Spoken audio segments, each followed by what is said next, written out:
For me, there's a simple rule in politics. Never, ever be surprised by what happens in politics. The face of truth is open.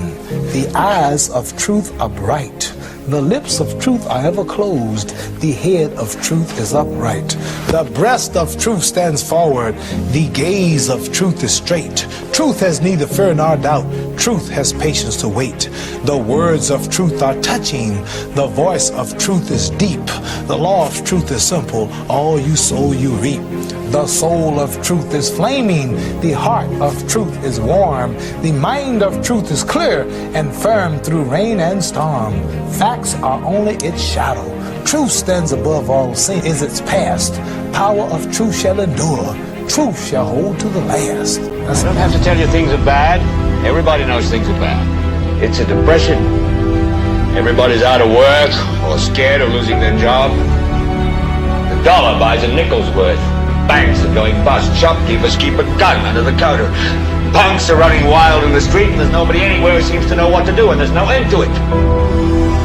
We know the air is unfit to breathe, and our food is unfit to eat. We sit watching our TVs while some local newscaster tells us that today we had 15 homicides and 63 violent crimes, as if that's the way it's supposed to be. We know things are bad, worse than bad. They're crazy. It's like everything everywhere is going crazy, so we don't go out anymore. We sit in the house, and slowly the world we're living in is getting smaller, and all we say is, please, at least leave us alone in our living room. Let me have my toaster and my TV and my steel-belted radios, and I won't say anything. Just leave us alone. Well, I'm not going to leave you alone. I want you to get mad. I don't want you to protest. I don't want you to riot. I don't want you to write to your congressman because I wouldn't know what to tell you to write.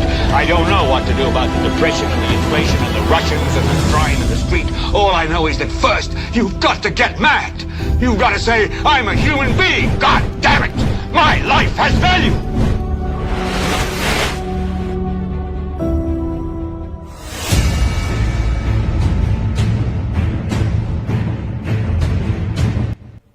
How are you doing? Welcome to another edition of NewsSpin right here on Power 97.9 FM. We are also on YouTube and the NewsSpin Facebook page. My name is Timothy Poleon. We'll be together until 2 o'clock this afternoon with yet another fantastic edition of the most monitored talk show in the world, and that is NewsSpin. As always, during the course of the program, Kimani will be going through some of your comments in the chat room, and I'll be entertaining your calls at 452-2979, WhatsApp calls and messages 716-2026, and that is 716-2026. Apologies, could not make it yesterday. I'm a lot better today, but nothing to worry about. Just needed a break. I was a little jaded, and things are back to normal. Those of you who missed the broadcast and called me, thank you so much, and here is hoping that you're having yourself a fantastic day. Impacts. You would have realized over the last few weeks, maybe a couple weeks, 2 weeks to be exact, there's been a lot of talk about impacts. There's been a lot of talk about the alleged extrajudicial killings of 2010 and 2011. You'd have also realized that the Prime Minister of St. Lucia, National Security Minister, was very restive, impatient, anxious. He just did not want to hear about impacts. And sometimes a reporter would pose a question to him and would be agitated. Don't want to answer that. Not your business. Impacts will forever be our business. Impacts is the creation of Dr. Kenny Anthony. As Prime Minister, he called on a group of Jamaicans, and through that CARICOM entity known as Impacts, an investigation was conducted into allegations of extrajudicial killings. And even before that, when he was the leader of the opposition and Philip J. Pierre was the deputy leader of the SLP, they made impacts an issue. They politicized it. So now we hear from the Prime Minister he did not create impact, so he's not the father of this controversy. You might not be the father. Dr. Kenny Anthony can be labeled the father. But you are definitely, Prime Minister Philip J. Pierre, the uncle of impacts. Because you'd have been privy to certain things while you were on the benches of the opposition. You'd have been privy to a whole lot when the St. Lucia Labour Party won the German election of 2011 and you were Deputy Prime Minister. Which begs the question, why aren't you in a position to address this particular problem which has plagued us over several years now? We've had the impacts report, and governments after governments have not been able to deal with it for one reason or the other, and could be the main reason that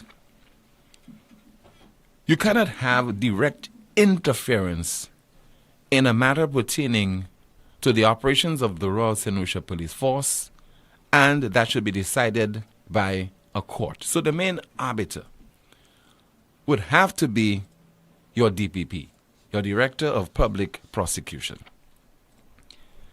And so no matter how any Prime Minister would tell you, they will try, because we hear Prime Minister Philip J. Pierre saying, he's not making any promises, but he will attempt to deal with that malady. But if you're saying that the previous administration had 5 whole years to deal with impacts, and they found it to be a Herculean task, and therefore they could not address it satisfactorily, then you, as the savior of this country, you being in power for a little over 2 years, you have another 2.5 years in office, that should be sufficient time to say to the people of St. Lucia, rest assured, I will deal with impacts. I will resolve it once and forever. But yet you cannot give that guarantee to the police. And that is because it is easier said than done. And you know that.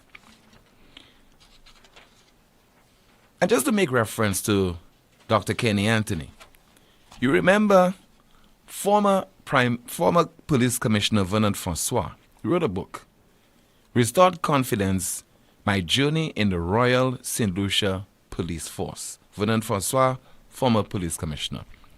He was forced to resign as police commissioner by the St. Lucia Labour Party administration. So on page 123, he says, what has bothered me is the fact that former Prime Minister Dr. Kenny Anthony indicated in his address to the nation that he was aware of a hit list during his tenure as leader of the opposition. I wondered with whom he shared this information when it came to his attention. It was such unsubstantiated, irresponsible pronouncements which contributed to the United States government applying its Leahy law to St. Lucia. For such political expediency, St. Lucia continues to pay dearly. And that is from the former St. Lucia Police Commissioner's book, Restored Confidence. And this was published in August of 2018, 5 years ago. So no matter how the SLP, no matter how Philip J. Pierre would like to give the impression that this controversy and impacts was not created by the SLP, that is not true. And as I said earlier, the father of impacts would be the former Prime Minister, and the uncle is Philip J. Pierre. Now, Uncle Philip J. Pierre is now in charge of the country and is giving you the impression that he has absolutely nothing to do with impacts. The Prime Minister has got to come to terms with one reality. That he is the Prime Minister of this country, and he ought to behave that way. You are the Prime Minister. You cannot always want to be in a feisty mood, a mood of confrontation, and then give the impression that other people are annoyed and these other people are dividing the country and playing politics with everything. And if you were not around in the run-up and during the last general election, you get the impression that he is just merely an opposition politician who is always looking for a fight and always wants to be defensive, always has an excuse. So he could not address impacts and Operation Restore Confidence and so on during a recent press conference. He could not. But he goes off on a tangent at a ceremony, a sword-turning ceremony, just yesterday. And that sword-turning ceremony was for the Northern Divisional Police Headquarters project. And you ought to take note. The Prime Minister addresses any ceremony at all. I mean, to do with grants or loans for the youth economy,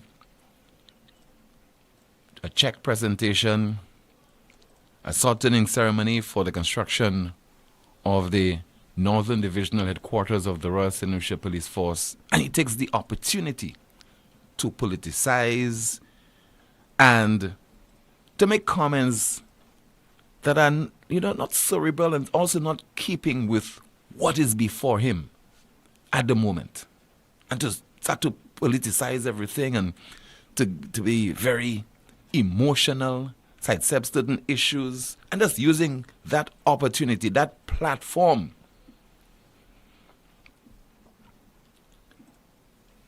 not to behave in a mature manner. So let us listen to the Prime Minister of St. Lucia addressing that ceremony yesterday, that sword-turning ceremony for the Northern Divisional Police Headquarters project. There's been too much talk and lies and disinformation running around in this country. The impact report is not my being. I didn't create the impact report. The Prime Minister before me had a copy of the impact report. Yeah, he was there for 5 years. I'm not the only one who had a copy of the impact report.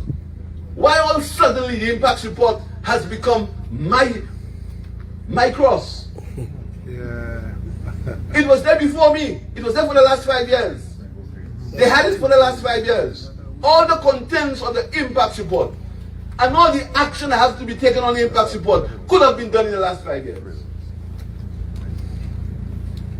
It could have been done, the action that they say should be taken could have been taken in the last 5 years. But it wasn't. But I can make a solemn pledge to the men and women of the Royal St. Lucia Police Force. I will maintain the separation of powers, but I will also see what I can do. And I will try. I will not promise. I've had discussions with several people about the impact report. I understand the plight of the men who their life is in limbo. I understand the plight. But I can say to you, it is not easy. But we are trying. In the cabinet we are trying. And I hope that we can resolve these issues. So the Prime Minister admits now, it is not easy. Where's the consistency? So you're saying it's not easy for you to resolve or to solve impacts, to put those police officers at ease, but they're still given the impression it was quite easy for the previous administration to resolve that matter.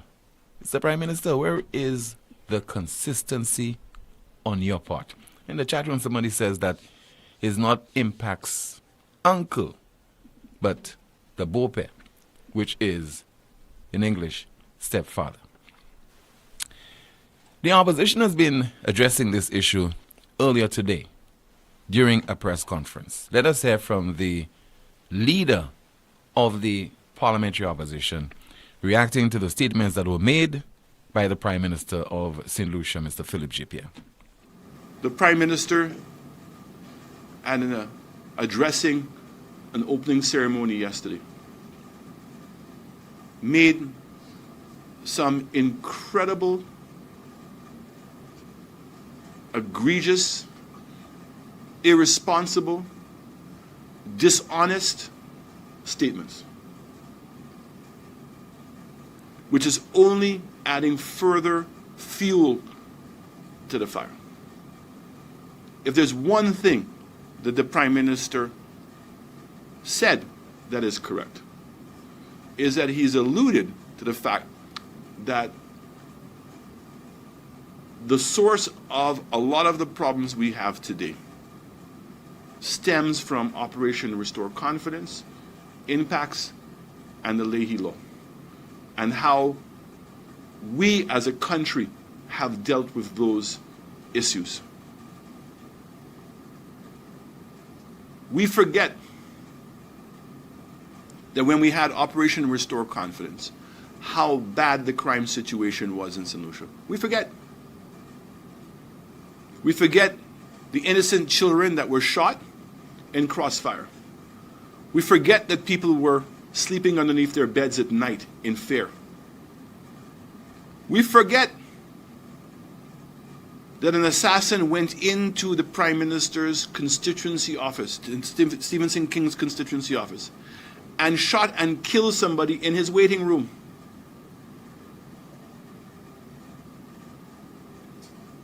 We forget the feeling of helplessness and the state of fear that was in our country.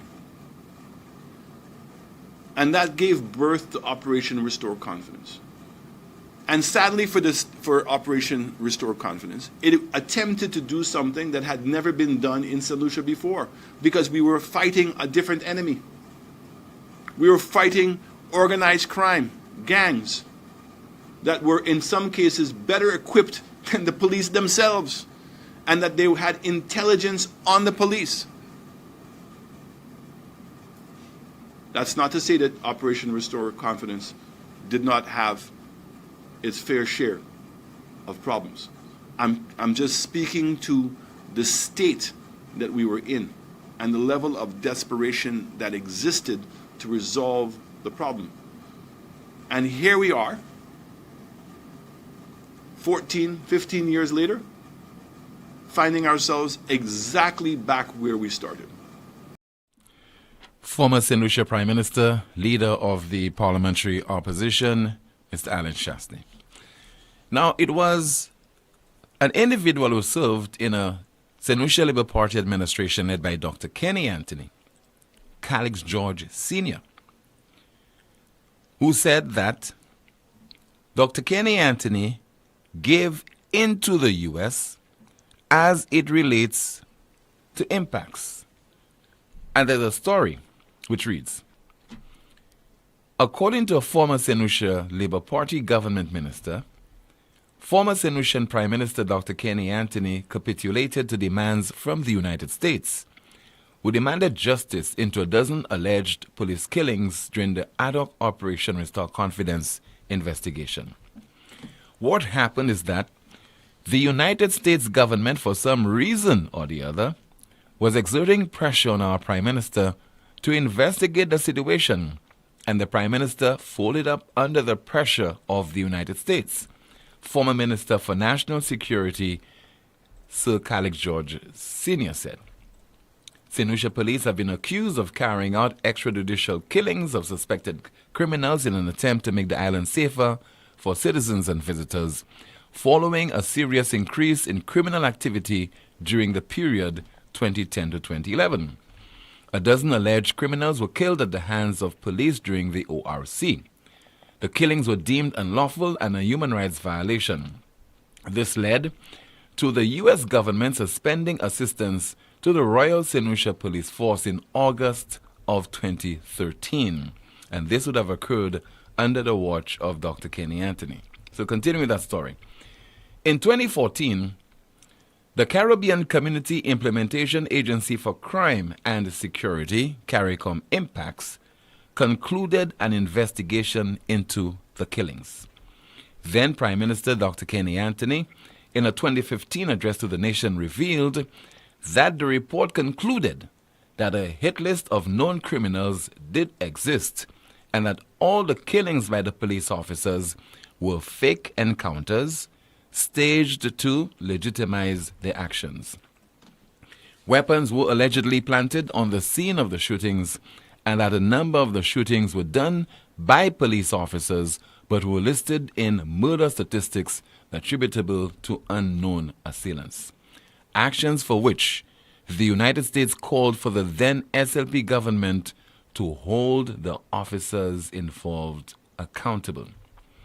If I were the Prime Minister of St. Lucia at the time, I would have ignored the United States government because our St. Lucia judicial system had already made some pronouncements, George said, recalling that an inquest into ORC cleared the police officers of any wrongdoing.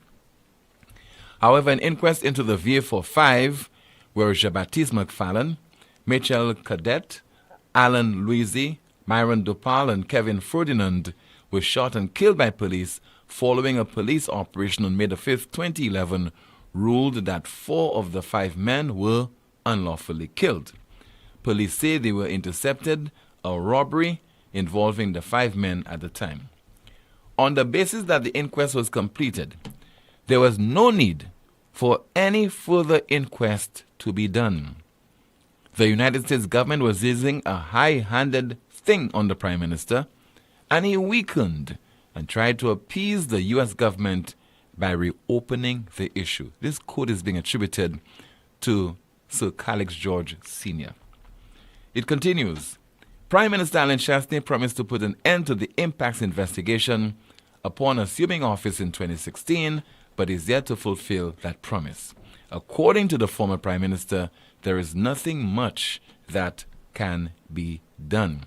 And that story is on the website of Loop St. Lucia, dated May the 14th of 2021. Let me hear from you right now at 452-2979, 452-2979, along with your WhatsApp calls and messages, 716-2026, 716-2026. Good afternoon to you, Kimani, and what's happening in the chat room? Good afternoon, Tim. In the chat room, someone says, if Kenny didn't keep the impacts report a secret, we would be in a better place today. Another comment, I hope Aaron heard the anger in his PM since he called on Chastney. Another comment, he needs to address the impacts issue with the same clarity that he gave to getting Richard Frederick to go to the United States. Someone says, Tim, Kennedy Anthony is the one who started all of this nonsense with the police, all because Kenny wanted to win elections. So he threw the police under the bus, and now this still has not been addressed. Another comment, I remember when they were in opposition, Impacts was in their campaign blaming Shas for not doing nothing, as if he forgot that Kenny was the PM at the time of Impacts. Another comment. Hold that point, we have a call. Good afternoon to you, sir. You are on the air. Tim, I said sir because I saw your number. your phone is still not A1. But don't worry about it. Like Impacts, we're working on it. It will be resolved. Very good, Tim. Tim, when are you going to learn that quoting and citing and picking on stories, you have to be a little more meticulous and go to the sources that know what they're talking about. What you just read there was the result of a call to talk by Calix George Sr. You are correct, and my apologies to you, sir. You're forgiven. You are correct. You are correct. And I wrote an article on it, and I recently republished the article. It's on the Star website. If you bother to go there, you would find it there. And what Khaled said was the Prime Minister was weak. He was weak, and the rest of the stuff. But the main thing is he made the point that the Prime Minister was weak. Tim, it is something of a shame that so few of our people, in particular the more erudite members of the society, in particular the bastions of justice and all that, and fair play and human rights and whatever, appear to have no real interest in this until now. And now it is being turned, well, it's not being, it's being treated like some kind of partisan business. And few people are giving any consideration to the lives taken at the time the people were killed, the lives that were destroyed, and I'm talking about the police, the whole police, the impact on the whole police force, the suspect as well as those who are not near it. All of that is, and it's obviously a very big story. Now, the part of this that concerns me more than I should say also, Tim, I want to remind everybody that even I, and I like to think of myself as always looking at the other way, looking differently from other people, more meticulous. Even I, Tim, was distracted from what I should have been keeping my eyes on to concentrate on the dangerous Pappy show. The dangerous Pappy show. The dangerous decoy that we are now calling impacts. Tim, in 2013, I think it was Sunday, 8th March 2013. And interestingly enough, the speeches were readily available on the internet. They have been removed, Tim. Wow. They have been removed in recent times. So that St. Lucians can't even say, well, I missed out last time. Let me go and sit down in my living room and listen to Kenny Anthony making those speeches in 2013 and 2015 about the beginning of impacts and where it went. Those YouTubes are now denied the public. What do you think of that, Tim? It's very scary. Hello? It is very scary. And it is very scary. And it is But very let me say this. But let me say something else. It is consistent with how this administration has been conducting its affairs over the last 2.5 years, whilst claiming to be transparent. All right, I'm not going to be distracted for now on that one. But what concerns me, Tim? Oh, I was saying that even I, for about 4 years, concentrated on impacts and not what was going on in our courts. We don't realize that. But in that 2013 speech, Kenny Anthony stated that we had 4 or 5, I don't remember the figure, coroner's inquests. But the Americans, and that's where Khaled George comes in his statement, the Americans were not happy with the findings of those inquests. Can you believe that, Tim? The Prime Minister of our country is telling us we should give a damn about what the hell America thinks about the findings of our courts. So our aim has always been to appease the Americans. Tim, don't. I know what you're saying, but let's stay to the issue for now. the Prime Minister, not some guy down the road, not about Powerball aficionado. No. The Prime Minister of the country.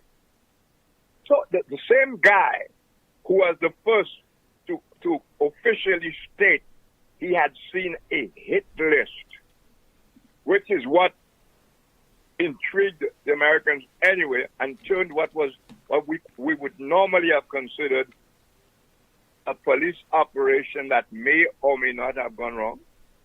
He is telling us that our inquest findings did not find favor with the U.S. State Department. In other words, did not meet the approval of the Americans. Did not mean their approval, very good, Jim, of the Americans. And he went on to say that to appease, that's his word, to appease the Americans, we will have to do something. That's what I said early on. And also, what he chose to do was pass a new law and import some investigators from Jamaica from Impact. Okay. Don't forget. But does that make us an independent country? Because we talk about independence and we have ceremonies. But it's more than independence, Tim. It is that we have our laws and we have our courts and we have our institutions and we have our sovereignty. Yeah. So that nobody can interfere in our justice system, etc. They can talk all they want, but we can ignore them. So the question is, and by the way, the Prime Minister himself announced that we had 5 or so coroner's inquests, which is to say, Tim, and that's very important, due process had begun on the matter of those supposed extrajudicial killings, right? Yeah. Due process had begun. And what the Lee law is concerned with is that where there are suspicions of extrajudicial killings, that the government, the authorities immediately act according to the law of St. Lucia. Now, since nobody has ever stated officially that there were, in fact, extrajudicial killings, we know the police shot those people because they were supposedly on doing their duty, whatever. But it has never been established, Tim, in any court in St. Lucia that those were extrajudicial killings. So it would be interesting to find out when that term was first used in relation to this matter. Only our courts could decide that a police shot somebody and that it was extrajudicial. As far as the police had their own story, they shot people in self-defense. You and I await that matter to be determined by a court of law in St. Lucia, right? But according to those who are talking about impacts and writing, always we have referred to those killings as extrajudicial killings. Food for thought. Also, the Lee law is concerned with violations of human rights where the government is doing nothing. In this case, as Kenny himself said in the 2013 speech, we were doing something. We had actually done about 5 inquests, and others were in progress, Tim. So where does the Lee law come into that? Where? But we stayed with the Lee law and impact right upon the time Alan Chasney took office, or even the DPP, Tim. 2 DPPs paid more attention to the impacts business than they paid to our sovereign courts. See what I'm saying? Mm-hmm. Everything we heard. And I was down that road until it suddenly hit me. Why is it we are not talking about what happened in our courts? And all we're talking about is impact. Impact is just an arrangement with the government, Tim. And also, but our law. And also, Rick, what was discovered as a result of the work of the investigators in terms of the evidence? Because what I'm hearing is that what you had there is just a lot of allegations, a lot of hearsay in the report, but nothing evidential. But listen to some of the gravity of that. Kenny Anthony, a constitutional expert, a lawyer, a very educated man, etc. Kenny Anthony stated to the public that his report, his investigators, had found that the police planted guns, that they faked crime scenes and all of that. How can a prime minister do that? The people have not had their day in court. How can you tell the public and the world that your investigation, and I am only going to guess that who gave the investigators, Jamaica investigators, their terms of reference? Normally, people like the Impact Group, they work with the Commissioner of Police of the country, okay? In the case of St. Lucia, because people in authority had determined for themselves that Francois was a suspect, they brought those guys, and Francois had nothing to do with them in terms of being Commissioner of Police.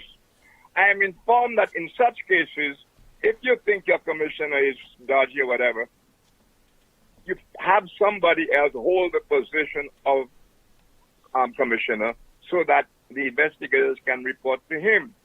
But by all accounts, it seems the investigators reported to Kenny Anthony, who was Prime Minister, and the executive, that is supposed to be separate from the judiciary. You see how many things are wrong there, and we need answers? Who gave the police from Jamaica their terms of reference? And just to emphasize, just to emphasize something, Rick, because I'm going through that book on page 173 of that book, Restored Confidence. The then police commissioner, former police commissioner, Mr. Vernon Francois writes, "My position was to ask the United States to respect the laws of St. Lucia as related to the legal procedures laid down in the event of unnatural deaths. I felt we should assert our independence and tell the United States where to get off." But Tim... Hold on. This was the logical response, but the reality is that small islands like St. Lucia are not really independent, and we have to coexist with the international community. I also felt that the government of St. Lucia was further concerned about the U.S. government applying pressure in other areas, including travel visas for ordinary citizens. It appeared the hands of the government were tied with the rope that it had given to the Americans. Go ahead, Rick. Okay. Well, Tim, Francois says we are an independent country. But whether or not we are an independent country, we have our laws. We have our sovereignty. So it's not the independent. We have our sovereignty that nobody can interfere with in how we conduct our sovereign business, our official business. And yes, Kenny himself said we needed the money, etc., etc. But the law and everything else effectively had a different point of view. That Kenny Anthony should have told the Americans, I will not allow my country to be blackmailed by you so that you get the results from that you want from our courts. So what Francois is saying, what Khalid George is saying, And what I am now saying is that Kenny allowed, and we don't know enough about how this whole thing came about in the first place. What we know are the consequences, because Kenny showed no matter what, there's no amount of money that can cause us to swallow our pride, our sovereignty, become like slaves on a plantation for money. So regardless of what the American government was offering us, regardless of whether visas or whatever, that doesn't take the place of our laws and our institutions, etc. But in any event, the Americans at one point said they congratulated him, that's on record, for the report. And they kept on asking him to prosecute the report. You remember when those diplomats came here? Yeah. They held a press conference, unprecedented, and again they repeated it. Prosecute the report. Meanwhile, the DPP knows damn well that report cannot be put before court for a number of reasons. But what can go before the court are the findings of the inquest. But the DPP said nothing. But it is Victoria Charles Clark said the same thing with regard to that report, that she could not work with the report. Am I dealing with Victoria Charles? She was useless. I'm dealing with the DPP who got special salary to come and take care of it. And I think he even promised he would clear it up in 3 months, etc. And he still has not. Okay. When we were having those meetings and everything with the diplomats and ambassadors and so on to discuss impacts, the DPP knew very well that he had courts going on, that there had been findings by the courts, and that is what he should have concerned himself with, and not what the hell American prompted investigation had to do with. You see what I'm saying? Mm-hmm. I have to let you go because, it could take forever. But we've been shafted. We've been shafted. And finally, when Kenny Anthony says in a recent clip that it was politicized, you know who politicized this whole thing? Kenny Anthony and his political arrangement with America. And Kenny Anthony chose to go with America and their impact rather than go with our courts. Thank you very much. Thank you so much for calling. Still to come, more of your calls as you watch the most monitored talk show in the world on YouTube, also on Facebook, and you listen on Power 97.9 FM. It all started with a penny.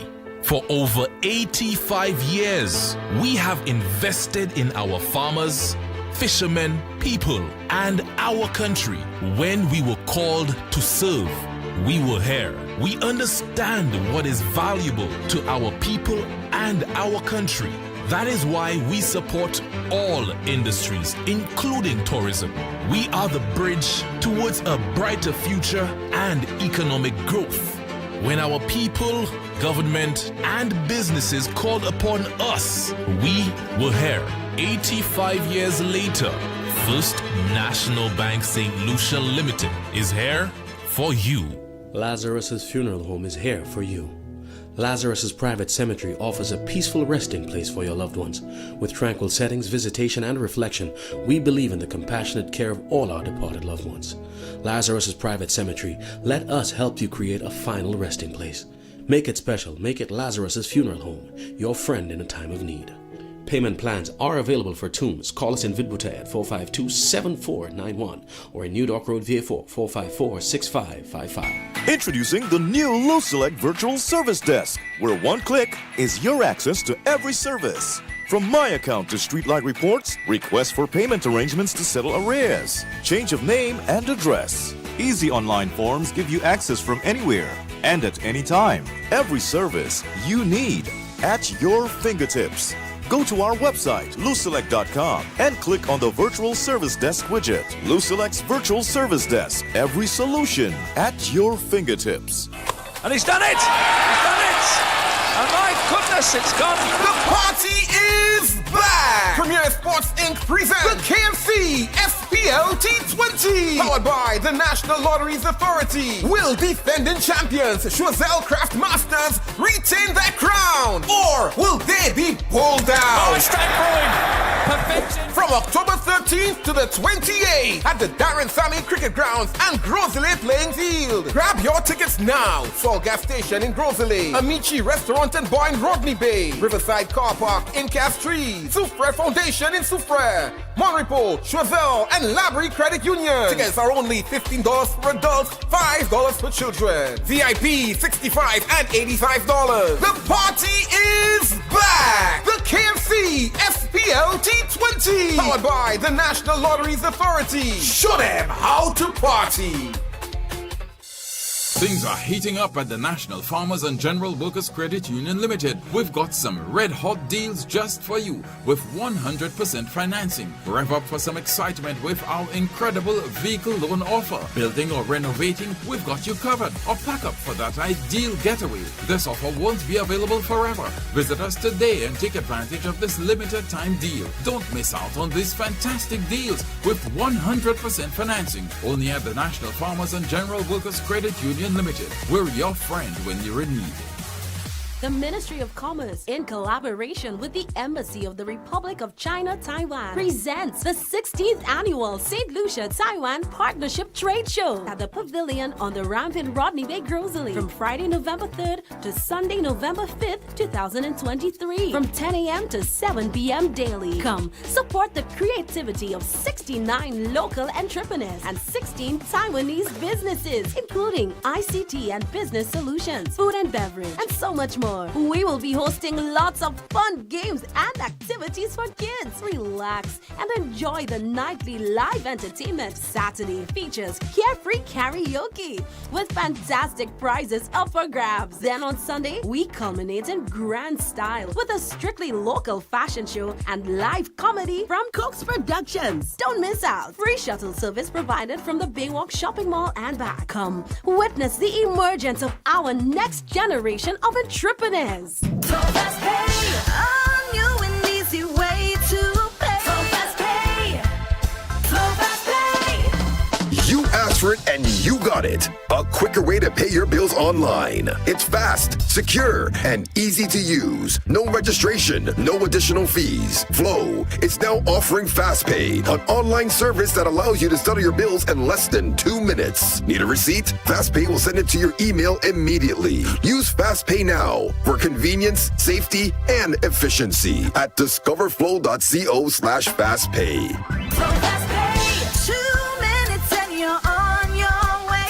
Fast Pay, Fast Pay. Flow is keeping you connected. Night Meds is your dependable neighborhood pharmacy. You'll notice that upon entry, you are greeted by caring professional staff, attentive to your every need. Your prescriptions are always treated with a high degree of confidentiality, and we pride ourselves on providing speedy, efficient service.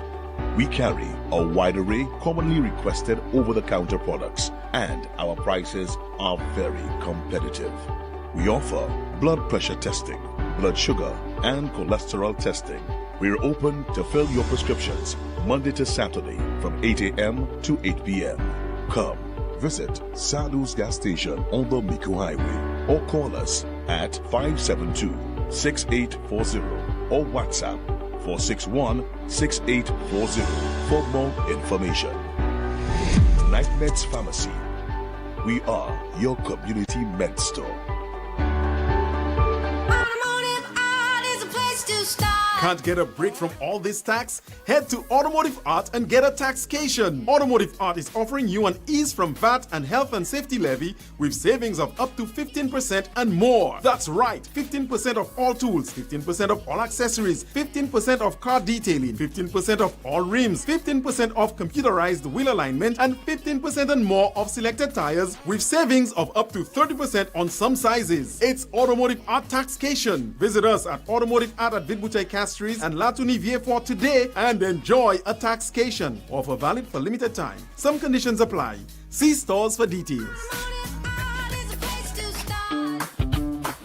Are you working that 9-to-5 job but also juggling a side hustle? Well, Elks Credit Union has great news for you. Introducing Elks Credit Union Side Hustle Boost Loan. Need funds to take your side hustle to the next level? With our Side Hustle Boost Loan, you can access up to $50,000, giving your side hustle the boost it needs. And here's the best part. You'll have up to 5 years to pay back with flexible repayment options that suits your budget. Whether it's expanding your inventory, upgrading your equipment, or marketing your services, Elks Credit Union is here to support your entrepreneurial dreams. Don't let your side hustle remain just a dream. Let Elks Credit Union empower you to turn it into a thriving reality. Boost your side hustle today with Elks Credit Union's Side Hustle Boost Loan. Contact us now or visit our website for more information. Elks Credit Union, your partner in success. Terms and conditions apply. It's coming. The brunch of the century. Welcome to Sunburnt. Sunday, November 26th. Sunburnt. It's coming.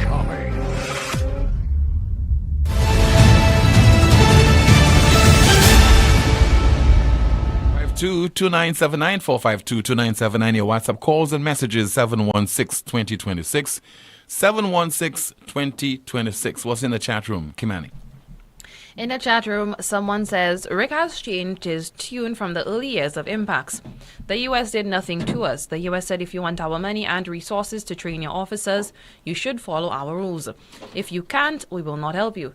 The decision is ours to get the assistance or not. I certainly believe that had we not severed our affiliation with the U.S., we could have turned to them to help solve some of our law enforcement issues. Yes, we are independent, but everyone needs a friend. Another comment in the chat room, someone says, at this point, the report should be made public. Allow your citizens to read and make their own assumptions on the fact findings. The entire report is shrouded in secrecy, and one has to ask why. Impacts is at St. Jude's Hospital, all talk and no action. Another comment, this impacts have a lot of families in hardship, and right now it's becoming a problem for St. Lucia. But what I want to blame the opposition, including Chasney, is because he did not arrest Kenny and all these guys for flouting the law. If it was me, Amnesty International would be begging me to release them. Another comment, police officers must perform their duties as pledged to safeguard a positive public image to avoid being thrown under the bus by politicians and others. Another comment in the chat room, if this document is said to be under lock and key, why so many people have different versions of it? Someone needs to grab this bill by the horns and clear everyone who is involved, and also those that are being involved by political mischief. Another comment, I don't understand how up to now this impact situation hasn't been resolved in a court of law. This is a serious issue, and the public should be agitating for its conclusion, leaving no doubt in anyone's mind what actually happened. Another comment, someone says, now just so if Tim calling PJP uncle, mate, not our uncle, troops. Let's see what else we have in the chat room. Someone says, let's see, Kenny was a problem to this country from the time they made him the prime minister. That's it, Tim. All right. Let's see if we have a WhatsApp message while we are awaiting your calls once again at 452-2979. 452-2979. WhatsApp calls and messages 716-2026. Somebody says, Tim, there was a list. While I will not say it was labeled a list, but indeed there was, out of which many of the names on the list ended dead. The Prime Minister then cannot deny that because it was him who called to his official residence in Fiji to discuss it. Well, okay, let's see if we get another WhatsApp message. Can't verify some of the comments that are being made there by this individual. All right, somebody says that, Tim, does the Prime Minister even realize that he has been in office for 2.5 years out of the last 5 years? And let's see if we have some more of your messages. Another person says, Tim, but the DPP only now gave instructions to charge. The DPP did not give those instructions during the reign of the previous United Workers' Party administration. And let's see you there. 452-2979, 2979. Your WhatsApp calls and messages 716-2026, 716-2026. So obviously, the Prime Minister of St. Lucia is either unwilling or unable to deal with impacts because, as you heard him earlier on saying, that he will attempt to rectify it. No guarantees. We have a call. Good afternoon to you. This is NewsSpin. You're on the air. Hello. Hi, good afternoon. Good afternoon to you, caller. Yeah, this is Peter Josie. I'm calling for Tim. Hi, go ahead, Mr. Josie. You are on the air. Okay. Go ahead, sir. You are on the air. Timothy, I want to express surprise that all of a sudden Dr. Kenny Anthony seemed to be in the news again over impacts and all of these things. I thought we had discussed this already, but then when I turned my mind back to the era, I can't remember us having any national discussion on television or radio of people who were capable of giving their best opinions on the matter. So that's the first thing. In my humble opinion, Timothy, there are very few people, maybe one or two, possibly three persons in St. Lucia who have spoken honestly about the impact report and Dr. Anthony's hand in that report and in conveying that report or what he thought were the elements of that report to the people of St. Lucia. And that one person is Calix George, the other one may be Peter Josie, and then I can't remember any other person. And I have said before, and I will repeat it here, the moment Dr. Anthony came into elected politics as the leader of the St. Lucia Labour Party, the moment he was elected, rather, leader of the St. Lucia Labour Party and became Prime Minister with a 16-1 majority, our politics had changed for the worse. And people can say what they want. I stand by that statement. The other point that needs to be made is that we must stop the hypocrisy about American involvement.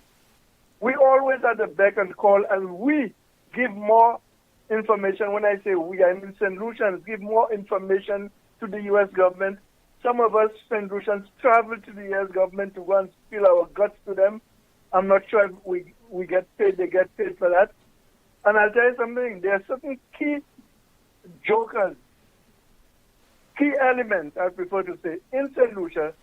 The United States government, through its embassy in Barbados, always have their fingers on the pulse of these elements.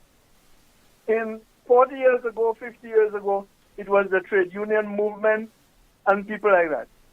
I am not sure who these people are today, but I know that the U.S. Embassy have people in St. Lucia, when they call them or when they come to St. Lucia and they want to make contact, they will make contact with these people and they will know everything that is going on.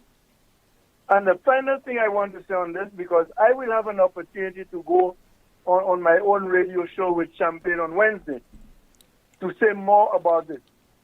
One of the things I have to say before I hang up, Timothy, is that we should have seen all of this thing coming. And I want to remind St. Lucians to cast their minds back today, on 14, 15 years ago. Who were the politicians in office then that we knew were suspects and are still in politics and in office today or in opposition? Either way, that is something we have to cast our minds back. As if some of us are behaving as if this era has passed. All these jokers who brought down the name of St. Lucia and passed it in mud 15 years ago or so have been deceased. They have left us, and then we don't have to care and worry about them. Some of these guys are still in the middle of the politics today. And that is the problem we face. We cannot say that. We are afraid to point them out. You understand? And we behave as if we are stupid. And I know we are not stupid, but we are just cowards. And when Calix George referred to Kenny Anthony as a coward, I have referred to Kenny as a coward before Calix. From the time the Labour Party got into power between 79 and 80, whatever it was, you remember Kenny Anthony ran away from the government twice. Alan Louisi found him, bathed him up, cleaned him up, put clean clothes on him, a tie and coat, and brought him in as a senator and made him Minister of Education. As soon as there was a little problem again, what happened? Took off and ran away. And he will always run away. Always. We remember when Calix George was Minister of Communications and Works. He was in charge of negotiating the telephone rates for the whole of the OECS. He made certain remarks. Some people said it was unfortunate. I thought they were accurate, but maybe it should not have come from Calix at this time. What happened? Somebody of influence from whatever country, whether England or wherever, spoke to Anthony, and next thing you know, Calix is no longer Minister of Communications and Works, and Anthony was Prime Minister. You know, imagine Patrick Joseph and people like that got Dr. Anthony to get rid of Calix as Minister of Agriculture. He's a very weak leader, and he'll always be weak, and where he is there now, he's probably just as generous as when he was Prime Minister. And the sooner Viewport gets rid of him and St. Lucia gets rid of all of these guys, the better St. Lucia will be. And I will do everything in my power, everything, to make sure we see the back of this guy from Viewport and the back of all of them, including Coxnazel. And you know who Coxnazel is, right? That is my mission today. By the grace of God, I know I will succeed because I'm putting all my energies into that. Thank you, Timothy, and have a good afternoon. You too, sir. Thank you so much for calling. Former Government Minister Peter Josie. 452-2979, 452-2979. Your WhatsApp calls and messages, 716-2026. Any comments in the chat room, Kimani? Someone says, Impacts is a distraction from the main problem, which is Richard Frederick. We, the people of this country, need to get him out of our government. He's a poison, just like Kenny Anthony is to Viewport and PJP is to Marsha. Let's see what else I can find in the chat room. That's it, Tim. All right, thank you so much. Do we have... Okay, we have a call. Good afternoon, NewsSpin, you're on the air. Hello, good afternoon. It's awesome. All right. Good afternoon Okay. you. Today you have to take a break today, okay? Because we have to go and take a commercial break, Mr. PW. Not today, all right? So let's take a commercial break. The broadcast will continue in just a moment. You are watching NewsSpin on our NewsSpin Facebook page. We are also on YouTube, and you're listening to the broadcast on Power 97.9 FM.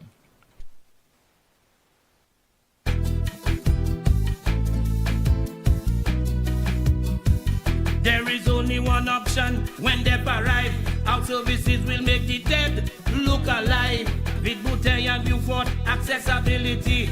Remember, we have the only private cemetery. No one can match our prices from coffins to corsage. Personalized service you get when Lazarus take charge. Quality service, no package to make your wallet bleed. Lazarus is your true friend in your time of need. Lucilec aveti ou pour point précaution diwan saison cyclone sala. Mi an ti commission qui kaywen de ou protéger la vie ou ek propriétaire ou. Kouye Lucilec avant ou trim et ben couper pied bois qui poué ligne électrique. Veillez pour ligne courant électrique avant ou monter l'échelle. Fait asiwe l'échelle, scaffold ek bout zouti ou ka servi pa vini moins ki 10 pieds hod ligne courant électrique. Pas jamais servi appliance et ben outils qui ka servi courant électrique. Des wall côté qui mouillé et ben en la pli. Ça c'était en commission hors Lucilec. It all started with a penny. For over 85 years, we have invested in our farmers, fishermen, people, and our country. When we were called to serve, we were here. We understand what is valuable to our people and our country. That is why we support all industries, including tourism. We are the bridge towards a brighter future and economic growth. When our people, government, and businesses called upon us, we were here. 85 years later, First National Bank St. Lucia Limited is here for you. Things are heating up at the National Farmers and General Workers Credit Union Limited. We've got some red-hot deals just for you with 100% financing. Rev up for some excitement with our incredible vehicle loan offer. Building or renovating, we've got you covered. Or pack up for that ideal getaway. This offer won't be available forever. Visit us today and take advantage of this limited time deal. Don't miss out on these fantastic deals with 100% financing. Only at the National Farmers and General Workers Credit Union Limited. We're your friend when you're in need. Fast Pay, a new and easy way to pay. Fast Pay, Fast Pay. You asked for it and you got it. A quicker way to pay your bills online. It's fast, secure, and easy to use. No registration, no additional fees. Flow is now offering FastPay, an online service that allows you to settle your bills in less than 2 minutes. Need a receipt? FastPay will send it to your email immediately. Use FastPay now for convenience, safety, and efficiency at discoverflow.co/fastpay. Fast Pay, 2 minutes and you're on your way. Fast Pay, Fast Pay. Flow is keeping you connected. And he's done it! He's done it! And my goodness, it's gone. The party is back! Premier Sports Inc. presents the KMC SPL T20. Powered by the National Lotteries Authority. Will defending champions Choiseul Craft Masters retain their crown? Or will they be pulled down?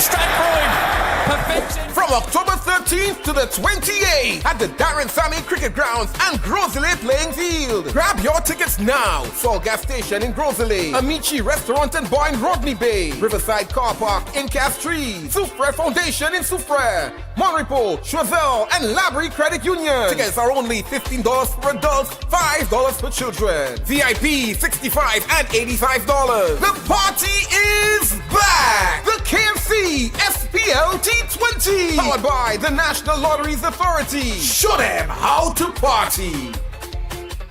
Maman Saint-Lycée, écoutez, on Saturday, October 28th, Project Chocolat is the place to be for Fête Creole. Starting from 7 p.m., we're serving up Creole food so divine, you'll want seconds. Entertainment by the Wule Tete Solo Group, the ever electrified Extreme Band, DJ Rimo, and more. Tickets are $70 for adults over 18, inclusive of mouth-watering bakes, fish cakes, and rich cocoa tea. 13 to 18 years pay half price at the door. T-Moon, the little ones 12 years and under enter free. Tickets are available at the Cell Outlets Island-wide and Mambo's Bar in Soufre. Project Chocolat, we're celebrating St. Lucian heritage with delicious food, unforgettable fun, and true Lucian spirit. Fini celebrate Fête Creole avec nous at Project Chocolat. This event is endorsed by the FRC.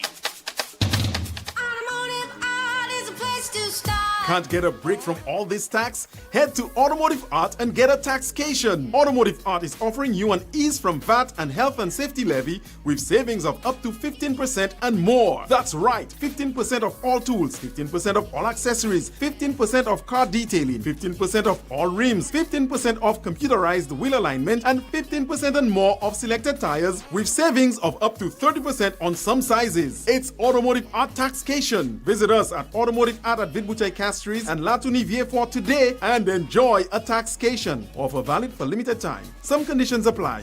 See stores for details. Are you working that 9-to-5 job but also juggling a side hustle? Well, Elks Credit Union has great news for you. Introducing Elks Credit Union Side Hustle Boost Loan. Need funds to take your side hustle to the next level? With our Side Hustle Boost Loan, you can access up to $50,000, giving your side hustle the boost it needs. And here's the best part. You'll have up to 5 years to pay it back with flexible repayment options that suits your budget. Whether it's expanding your inventory, upgrading your equipment, or marketing your services, Elks Credit Union is here to support your entrepreneurial dreams. Don't let your side hustle remain just a dream. Let Elks Credit Union empower you to turn it into a thriving reality. Boost your side hustle today with Elks Credit Union's Side Hustle Boost Loan. Contact us now or visit our website for more information. Elks Credit Union, your partner in success. Terms and conditions apply. It's coming. The brunch of the century. Welcome to Sunburnt. Sunday, November 26th. Sunburns. Sunburns. It's coming.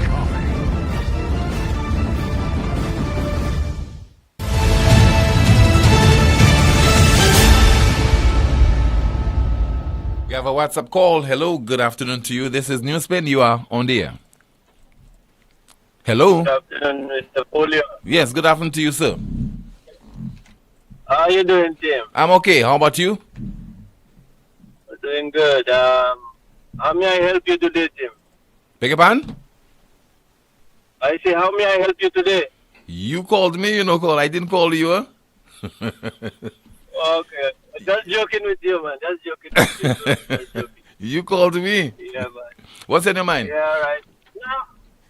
No, I mean, honestly, man, I've been trying to call you for some time. But I want to speak about two things briefly. Listening to the Prime Minister, I think the Prime Minister needs to learn when to speak, when to keep quiet, and even when he does that, he needs to know what to say and what not to say. Because I think that whole impact situation is something that can only be resolved, I think, legally and not politically. And I think the politics of it is what I think that brought us to this point. Mm-hmm. And I think trying to get a legal remedy to it. Because how can you take information from some report and you think you're going to charge a police officer when that is not even legally valuable or carry any weight in court? Right. You understand what I'm saying? Yes. Uh-huh. Yeah, and I mean, I've been listening to that thing and I'm saying, why do we still have to be going in that? I think the Prime Minister just said to say, you know what, the thing is before the court or whatever, saying people saying this. I mean, people have a right to talk because we need to get out of that thing. You know? But more than that, caller. The Prime Minister was at a sword-turning ceremony yesterday. A sword-turning ceremony. And it was not a case where a question was posed to him regarding impacts. He was the one who veered into that particular territory. Okay? But Tim, that's what I'm saying. The Prime Minister is almost like he's under duress. That's what I'm saying. He needs to learn what to say, what not to say, where to say it, and when not to say it. Mm-hmm. Because there's something I want you to check on, Tim, before I forget that. You remember when the Prime Minister was at the UN and he was giving his speech? Uh-huh. He made the point that where young people are the ones who are the victims of the crime. And, you know, after that, he got a little quiet. I want you to look at the seconds. And he, I think, was about to say the young people are the perpetrators of crime. But he didn't want to say it. Yeah.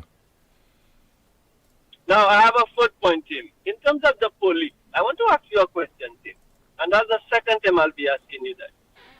If you go to a crime scene and you notice a police officer is picking up the spent shell and putting in his pocket, what does that say to you as an onlooker or bystander?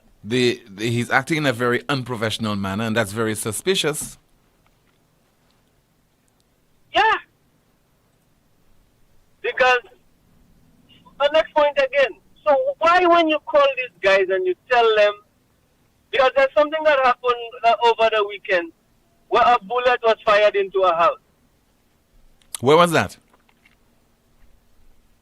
Somewhere on the East Coast. Okay. Because some guy died on a bike and whatever. Mm-hmm. The police were called, up to a day like today, the police has never come to say, okay. They have never gone to the house and say, okay, let us look at what it is. You know, I mean, living in the U.S. and in St. Lucia, people say, oh, St. Lucia is always. No, I think our system needs the balance of independence and where we're looking at political oversight. I'm saying every government has its policy, but it should not change the direction of the police in terms of law and order. Look, you have the commissioner of police who has been asked to make a statement on allegations against a police officer or a minister. I'm saying to you, nothing is being said, and it's like, when you say things, another thing with St. Lucia, I want to say with our St. Lucians I don't like. You criticize the government, they say you flop. If you support what the opposition says, then they say, well, you for this party, you for that party. I'm just saying, man, how do we expect St. Lucia to move forward if we don't let things be done the right way? The Prime Minister is not a lawyer. He's not a police. Let the DPP and these other people do the job in them. All he had to say was, you know what, it's before the DPP, and I will probably try to give you something else or give some more information at some other time. No, but the point is the Prime Minister was not asked the question yesterday. The Prime Minister is the one who took it upon himself to address that impacts issue at a sword-turning ceremony for the construction of a headquarters for the Northern Division. Nobody asked him the question. He just took the liberty to address it. But Tim, think about what we're saying. So Tim, I mean, I know you're not a psychologist, but I mean, you've been around a while, Tim. Why would you think that would just jump out of his mouth? It's because things if you look at his deal, things are hot as far as impacts is concerned. There are certain decisions that must be taken, it appears. He's under tremendous pressure as far as this is concerned. And recently, questions were posed to him by a reporter. He said it's not your business. You want to answer the question. But yet still on his own, where he's not being pestered, where no one asked him any question about impacts, he just veered into that subject. That is strange. No, it's not strange. If you ask any psychologist in St. Lucia, like you said, it's on his mind. It's something that he went through probably the morning. He's been reading some file and because he has a lot on his mind. Yeah. So that's why when I call, I ask you, how can I help you? Because if I can help you, probably you could pass me on to the PM or the police commissioner or probably some politician. I would love to have them sit next to me and ask, how can I help you? I think that's what we have in our country. We have some people probably with certain offices, and they need help. And even if we have NewsSpin, and I want to big you up, Tim. I mean, you're doing a great job, man. I mean, being abroad, listening to NewsSpin is something that's always comforting. It's always comforting, man. Okay, Connor. Yeah, so you have a nice day, and you too. Yeah, you too. All the best. All right, you too. All Thank you calling from the United States. Now, talking about the island's police commissioner not addressing a particular issue, in light of revelations that were made by Government Minister Richard Frederick, that he received files from the police, etc. Question was posed to the island's police commissioner yesterday as to whether she plans to address that issue. This is what she said. As it relates to the matter of the files being handed to the police, I will not speak to that at this moment. At a later date, I'll give you some information in that regard. Okay, fine. For the moment, all I know, I cannot recall any files or anybody making requests to me for files for investigation. But as I said, at a later date, we'll deal with this matter. As it relates to the matter of the files being handed to the police, I will not speak to that at this moment. At a later date, I'll give you some information in that regard. Okay, fine. For the moment, all I know, I cannot recall any files or anybody making requests to me for files for investigation. But as I said, at a later date, we'll deal with this matter. But actually, the question that was posed to Madam Police Commissioner was what kind of reaction she has to the revelation that was made by the local government minister. And you recall last Friday also on this same broadcast we heard from Cameron Law, president of the Police Welfare Association, when I posed a particular question to him. You have asked for the police commissioner, Cressida Descartes-Pelius, to address the police and whether it's being done or not, the practice of sharing information with a government minister. What about, quite apart from addressing the police, should the police commissioner address the St. Lucian public? That is left for the police commissioner to decide as to whether she wants to address the public at large or not. I'm not going to even opine on it. I think, the public can demand to hear from the commissioner if they really want to. I think we have the journalists and so on. They could find the commissioner. She has an office. They know where to find her and ask the pertinent questions so that, the public could know the position of the commissioner on this. You just heard there from the president of the Police Welfare Association, and a reporter did pose the question to her, and you heard her response as well. 452-2979, 452-2979. Your WhatsApp calls and messages 716-2026, and we have a call. Good afternoon to you. This is NewsSpin. You're on the air. Hello. Hi, good afternoon. Yes, good afternoon to you, caller. Yes, Mr. Poleon. Yes, sir. Yes, Mr. Poleon, good afternoon. Good afternoon to you. Okay, I noticed, Mr. Poleon, our people are not talking about the crime problem that we have in St. Lucia now. Mm-hmm. I'm listening. Go ahead. Okay, something is confusing you. You're listening to the program via device. Yes, Turn down the volume. It is a serious matter of concern. Mm-hmm. Go ahead, caller. Continue. Yes, what I'm saying again, it's a very serious problem, Mr. Poleon. Mm-hmm. And I notice we don't have the expertise to address that problem. Because everybody you ask questions concerning the crime, they do not have the answer. So what do we do? Yes, I'm listening to you, caller. So what do we do? Because since we put persons in charge to take care of those crime problems, and they do not have the answer, I don't know what should we do. But you're a citizen of the country. Are you helpless? You feel helpless, caller, as far as this problem is concerned? Yeah, but Tim, we are not safe in this country. And check the level of, check the way the crime I'm heading to now. Yeah. You have so many different type of criminal activities are taking place in this country. You understand? And it's very scary, Tim. It goes without saying. Yeah, so what I'm saying again, when you ask some of the authorities the question about the crime problems, they do not have the answer. So what do we do? Callers, the citizens have to decide what should be done, It's the citizenry that must decide what should be done because their lives are at risk.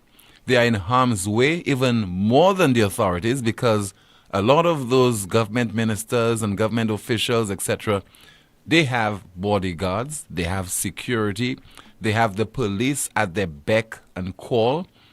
And it's the ordinary citizen, basically, who finds himself or herself in a vulnerable position. And they're at the mercy of criminal elements in our country. Okay, very good point, Tim. But what I'm saying again, finally, Tim, we're in a very serious problem. And I just want to say that even one of the ministers, he said, how can he help us? Sometimes that is the name of his talk show. And I wonder why he have to talk about all other persons. Why he don't have the answer for the crime problem? Sometimes he talks the most. So why he doesn't have the answer for the crime problem? That's it, caller? Yeah, that's it for me. All right. Thank you so much. Some news just coming to hand. University of St. Martin has recently appointed Dr. Gail Rigobert as the new Dean of Academics. Dr. Rigobert, a highly accomplished individual with a distinguished career in education, governance, and public service, is ready to lead the USM academic community into the future, USM said in a recent press release. Born and raised in St. Lucia, Dr. Rigobert brings a wealth of experience and expertise to the new position as Dean of Academics at USM. She previously served as Minister of Education, demonstrating her dedication to education, innovation, and sustainable development. Dr. Rigobert's resume extends beyond the national ministerial track record to include a remarkable regional and international career. She lectured at the UE for roughly 8 years and was a visiting scholar at the Science Policy Research Unit, Sussex University, and recently concluded a successful stint as a visiting fellow at the Interdisciplinary Global Development Center at York University in the UK. Dr. Rigobert currently holds the position of Chair of the External Advisory Board of the IGDC. Some information just coming to hand. Kimani, what's in the chat room? Someone says the Prime Minister needs media training. Another comment, this PM speaks about people who harbors anger, but most times he speaks with anger and bitterness. He needs to view some videos of Mia. Another comment, if the PM is just dishing out information for no reason, that means he is under pressure. Someone says, I think it may be time for the PM's mental acuity test. How can he bring up that topic at a ceremony that has nothing to do with impacts? Another comment, you need more rigid separation of powers. Caller, where were you when we had to make a noise on constitutional reform? Another comment, that's a very defensive behavior. Someone says, everyone in position fails the country, jobs for the girls and boys. And finally, Tim, Madam Commissioner, took the shortcut to that question. Somebody says, Crusita Pelius did not answer the question about the files given to RF at this time. From what I understood, she said that she knows nothing about files being requested by anyone. Is she really aware of the problem at hand? That it is not a matter of files, but is likely a matter of intel and confidence, integrity, and law and order, and quite likely a matter of life and death? Let us listen to Police Commissioner Crusita Descat Pelius again, responding to the question, what say you to a revelation that a government minister says that he received files of information from the police? As it relates to the matter of the files being handed to the police, I will not speak to that at this moment. At a later date, I'll give you some information in that regard. Okay, finally for the moment, all I know, I cannot recall any files or anybody making requests to me for files for investigation. But as I said, at a later date, we'll deal with this matter. All right, 452-2979. WhatsApp calls and messages 716-2026. We will take a final call and then we will conclude our program this afternoon. In the meantime, our NewsSpin news of the day.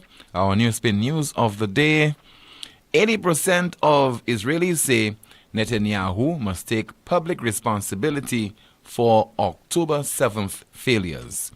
80% of Israelis say Netanyahu must take public responsibility for October 7th failures. We have a final call. Good afternoon.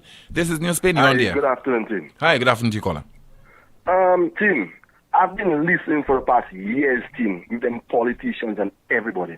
Tim, no one can know. When will somebody be responsible for the affairs of or the people of the country? That's a good question. Team, all the politicians, all of them who come, those from FA, those from all those who come, all of this plain brain game, team. Nobody want to take responsible. We put them in there to do a job for us, team, to take care of us, to look after our affairs and stuff, team. When is somebody going to answer to that, team? Team, for instance, it has nothing to do with what you have there. But look at the hospital affairs, team. The president saying is the past. Team, somebody needs to be accountable for something, team. The person walking the street are not in a position to do anything or say anything about that, team. It's the people we put in position, team. That's the people that need to answer those questions.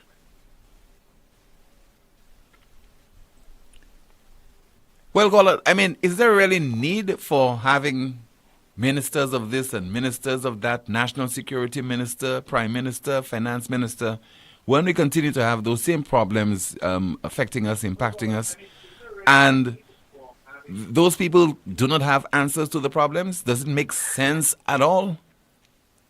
Tim, like you said a while ago, is the people that need to be in position, right? What you said to the guy who called a while ago. Yeah. Tim, well, we should just run our country on our own team because nobody's holding accountable for nothing. Tim, I am 50 years old, Tim, and I yet to understand those politicians, Tim. That one throwing jabs at Richard Frederick throwing jabs at that one throwing jabs at Chastain. And Tim, it's an ongoing, it's like a cycle, Tim. When will somebody be accountable for the country? We put them in the position to answer those questions, Tim.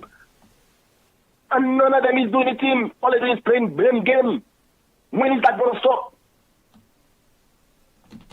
Tim, all I'm trying to say, the reason why I think growing up, all those crimes, because the politicians, based on what they show up there, is that they're fighting each other.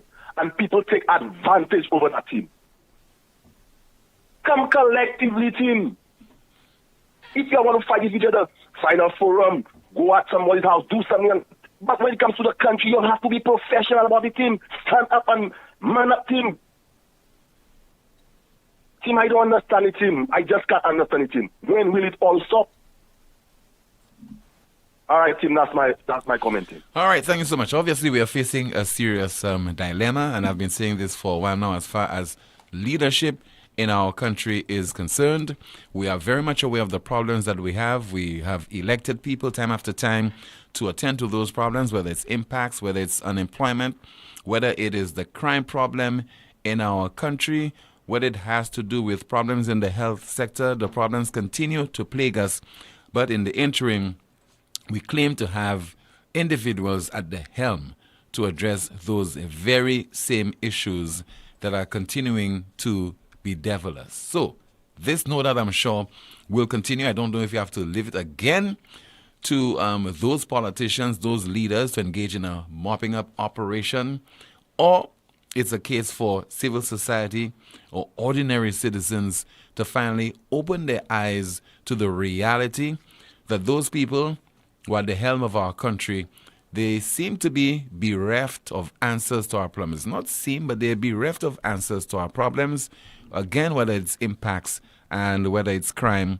And also, at the top of the list, particularly right now, would be the high cost of living that people continue to go through on a daily basis. That's the reality of those situations that we are facing constantly. And you wonder whether it's a case of the system or whether it's a case of the people who are given responsibility to utilize the system to bring relief to the citizenry. That is the broadcast. Thank you so much for watching and listening to another edition of the most monitored talk show in the world, NewsSpin.